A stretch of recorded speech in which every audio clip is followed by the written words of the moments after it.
Sai Satcharitra, Chapter 32. Preliminary. In the beginning, Hemadpant describes the samsara by the allegory of Ashwatha or banyan tree, which has, in the phraseology of the Gita, roots above and branches below.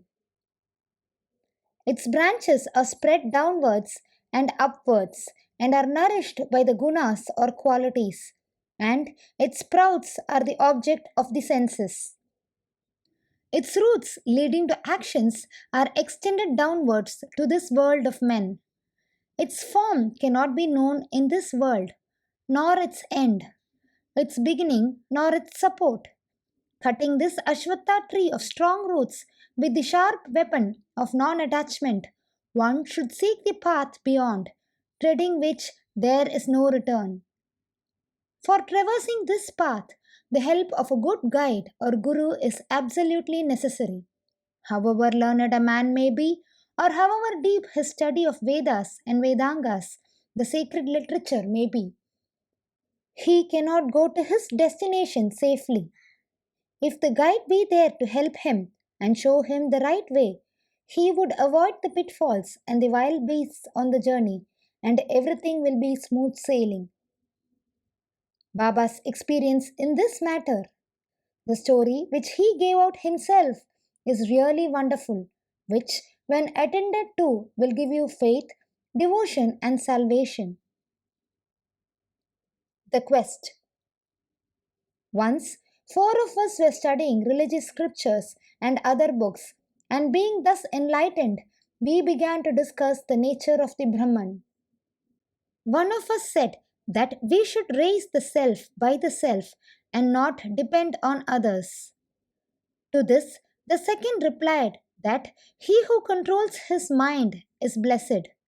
We should be free from thoughts and ideas, and there is nothing in the world without us. The third said that the world or phenomenon is always changing. The formless is eternal, so we should discriminate between the unreal and the real. And the fourth, Baba himself, urged that bookish knowledge is worthless and added, "Let us do our prescribed duty and surrender our body, mind, and 5 pranas of life to the Guru's feet. Guru is God, all pervading." To get this conviction, strong, unbounded faith is necessary. Discussing in this wise, we 4 learned men began to ramble through the woods in the quest of God. The 3 wanted to make the quest with their free and unaided intellect.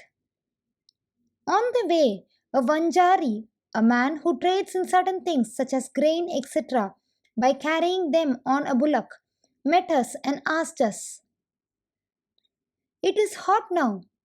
Where and how far are you going?" "To search the woods," we replied. He inquired, "On what quest are you bound?" We gave him an ambiguous and evasive reply. Seeing us rambling aimlessly, he was moved and said, "Without knowing the woods fully, you should not wander at random. If you want to walk through forests and jungles, you should take a guide with you. Why do you exert yourselves unnecessarily at this sultry noontime? You may not give out to me your secret quest. Still, you can sit down, eat bread, drink water, take rest, and then go. Be always patient at heart." Though he spoke so tenderly, we discarded his request and marched on. We thought that we were self-contained men and needed nobody's help. The woods were vast and trackless. The trees therein grew so close and tall that the sun's rays could not penetrate through them. So we lost our way and wandered here and there for a long time. Ultimately, through sheer good luck, we came back to the place from where we started. The Vanjari met us again and said, "Relying on your own cleverness, you missed your way. A guide is always necessary to show us the right way in small or great matters. and no quest can be successfully carried out on an empty stomach. Unless God wills it, no one meets us on the way. Do not discard offers of food. Served dish should not be thrust away. Offers of bread and food should be regarded as auspicious signs of success. Saying this, he again offered us food and asked us to be calm and patient. Again, we did not like this good hospitality and discarded his offer and went away. Without doing any quest and without taking any food, the three began to move out. So obstinate were they. I was hungry and thirsty, and I was moved with the Vanjari's extraordinary love. We thought ourselves very learned, but were quite strangers to pity and kindness. The Vanjari was quite an illiterate and unqualified fellow and belonged to a low caste. Still, he had love in his heart and asked us to eat the bread. In this way, he who loves others disinterestedly is really enlightened, and I thought acceptance of his hospitality was the best beginning of getting knowledge. So, very respectfully, I accepted the loaf of bread offered, ate it, and drank water. Then, lo, the Guru at once appeared and stood before us. What was the dispute about? He asked, and I told him everything that had happened. Then he said, "Would you like to come with me? I will show you what you want. But he alone who believes in what I say will be successful." The others did not agree to what he said and left him. But I bowed to him reverently and accepted his dictum. Then he took me to a well, tied my feet with a rope, and hung me, head downwards and feet up, from a tree near the well. I was suspended 3 feet above the water, which I could not reach with my hands, nor which could go into my mouth. Suspending me in this manner, he went away, no one knew where.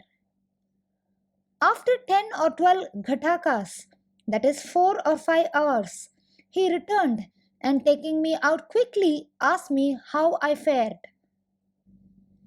In bliss supreme I was. How can a fool like me describe the joy I experienced? I replied. On hearing my answer, the Guru was much pleased with me, drew me near him, and stroking my body with his hand, kept me with him. He took care of me as tenderly as a mother bird does of her young ones. He put me into his school. How beautiful it was! There I forgot my parents. All my attachment was snapped, and I was liberated easily. I thought that I should embrace his neck and remain staring at him always.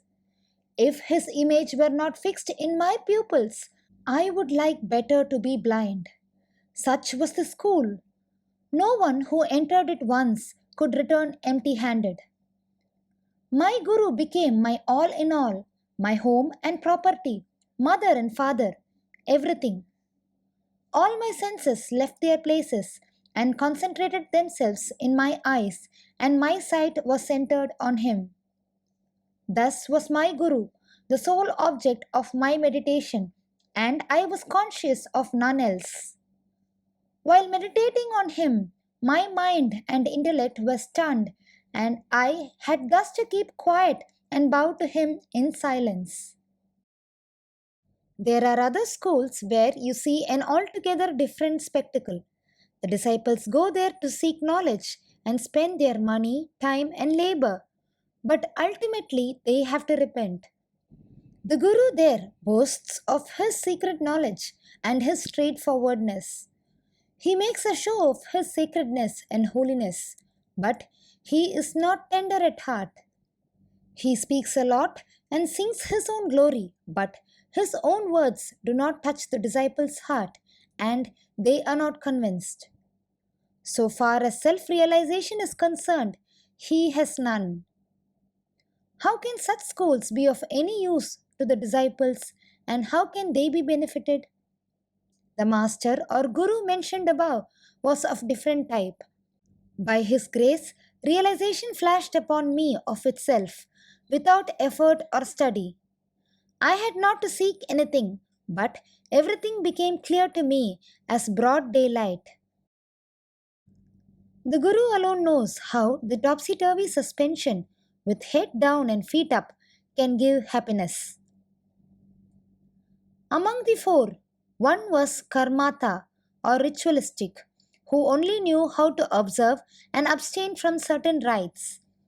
The second was Jnani, who was puffed up with pride of knowledge. And the third was a Bhakta, who surrendered himself completely to God, believing that he was the sole doer. When they were discussing and arguing, the question of God turned up, and they, depending on their unaided knowledge, went in search of him. Sai, who was discrimination and dispassion incarnate, was one of the four. Being himself Brahman incarnate, some may ask, why did he mix with them and act foolishly? He did this for attaining the good of the public and setting them an example to follow. Though an incarnation himself, he respected a low Vanjari by accepting his food with the firm belief that food is Brahman, and showed how those who rejected Vanjari's hospitable offer suffered and how it was impossible to get jnana without a guru. The Shruti Taittiriya Upanishad exhorts us to honor and worship mother, father, and preceptor, and to study, both learn and teach the sacred scriptures. These are the means of purifying our minds, and unless this purification is effected, self realization is not possible. Neither the senses nor the mind and intellect reach the self. Modes of proof, such as perception and inference, will not help us in this matter. It is the grace of the Guru that counts. The objects of our life, such as dharma, artha, and kama, are attainable with our effort. But the fourth object, moksha or liberation, can only be had with the help of the Guru. In the darbar of Sri Sai, many personalities appear and play their part. Astrologers come and give out their predictions. Princes, noblemen, ordinary and poor men, sannyasis, yogis, songsters, and others come for darshan. Even a mahar comes and making a johar, that is his salutations, says, "This Sai is the Mai Bap or true parents, who will do away with our rounds of births and deaths." So many others, such as jugglers, gondhalis, the blind and the lame, nathpanthis, dancers, and other players come and are given suitable reception. Bidding his own time, the Vanjari also appeared and played the part assigned to him. Let us now revert to the other story. Fasting and Mrs. Gokhale. Baba never fasted himself, nor did he allow others to do so. The mind of the faster is never at ease. Then how could he attain his paramartha or goal of life? God is not attained on an empty stomach. First, the soul has to be appeased. If there is no moisture of food in the stomach and nutrition, with what eyes should we see God? With what tongue should we describe His greatness? And with what ears should we hear the same? In short, when all our organs get proper nutrition and are sound, we can practice devotion and other sadhanas to attain God. Therefore, neither fasting nor overeating is good. Moderation in diet is really wholesome, both to the body and the mind. One Mrs. Gokhale came to Shirdi with an introductory letter from Mrs. Kashibai Kanitkar, a devotee of Baba, to Dada Kelkar. She came to Baba with a determination to sit at Baba's feet, observing a 3 days fast. The day previous, Baba said to Dada Kelkar that he would not allow his children to starve during the Shimga, that is, holy days, and that if they had to starve, why was he there? Next day, when the woman went with Dada Kelkar and sat at Baba's feet, Baba at once said to her, "Where is the necessity of fasting? Go to Dada Bhatt's house. Prepare the dish of Puran Polis, that is, wheat rotis with gram flour and jaggery. Feed his children and yourself too." Shimga holidays were on. Mrs. Kelkar was then in her menses and there was nobody to cook in Dada Bhatt's house. So, Baba's advice was very timely. Then Mrs. Gokhale had to go to Dada Bhatt's house and prepare the dish as directed. She cooked that day, fed others and herself. What a good story and how beautiful is its importance. Baba's Sirkar. Baba gave a story of his boyhood as follows. When I was a youngster, I was in search of bread and went to Beatgaon. There I got embroidery work. I worked hard, sparing no pains. The employer was very much pleased with me. 3 other boys worked before me. The first got ₹50, the second ₹100, and the third ₹150. And I was given twice the whole of this amount, namely ₹600. After seeing my cleverness, the employer loved me, praised me, and honored me with a full dress, a turban for the head, and a shell for the body, etc. I kept this dress intact without using it. I thought that what a man might give does not last long, and it is always imperfect. But what my Sirkar or God gives lasts to the end of time. No other gift from any man can be compared to his. My Sirkar says, "Take, take," but everybody comes to me and says, "Give, give." Nobody attends carefully to the meaning of what I say. My Sirkar's treasury or spiritual wealth is full. It is overflowing. I say, dig out and take away this wealth in cartloads. The blessed son of a true mother should fill himself with this wealth.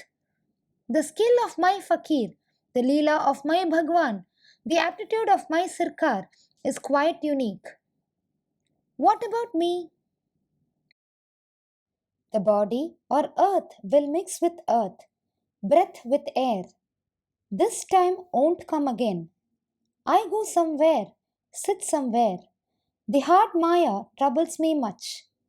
Still, I feel always anxiety for my men. He who does anything in spiritual endeavor will reap its fruit, and he who remembers these words of mine will get invaluable happiness. Bow to Sri Sai. Peace be to all. Please join me in spreading the life and teachings of Sai Baba to many more people by sharing this video and adding your valuable comments below. Om Sai Ram.